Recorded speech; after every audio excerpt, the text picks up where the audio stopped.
D'entrée de jeu, je vais vous expliquer. Nos parents qui sont ici, nous sommes en zone rurale. Malheureusement pour nous, beaucoup de parents ne comprennent pas exactement de quoi il est question. Des parents ne comprennent pas qu'un enfant autiste peut changer la vie de toute sa maison. Raison pour laquelle les parents les gardent toujours dans les domiciles.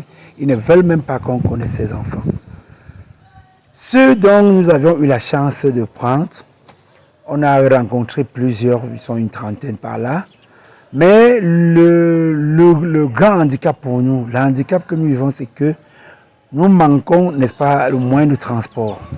Ces enfants ne peuvent pas tous arriver ici parce que parmi eux, il y a d'autres qui ne marchent pas. Il y a d'autres, même pour se laver, se mouvoir eux-mêmes n'est pas facile. Le parent doit le laver, l'habiller et tout, et tout, et tout. Maintenant, il faut aller le chercher à domicile afin de l'amener ici. Ça devient compliqué. On ne peut pas aller tous les jours avec la moto, avec les pluies, avec tout le soleil, porter un enfant là qui n'est pas bien sur la moto pour l'amener ici. On a besoin d'une petite voiture qui peut nous aider, n'est-ce pas, à transporter ces enfants de leur domicile pour le centre et le soir, les reprendre du centre pour leur domicile. En attendant, s'il plaît à Dieu qu'entre-temps, le bon Dieu nous aide à construire l'internat ici et à partir de ce moment, ces enfants vont rester définitivement ici. Ils n'iront en famille que pendant les congés. Et nous avions eu ceux qui viennent ici au centre, ceux qu'on a pu les faire venir ici, on a formé d'autres au point où les parents les ont retirés et les ont envoyés, n'est-ce pas, dans les écoles ordinaires.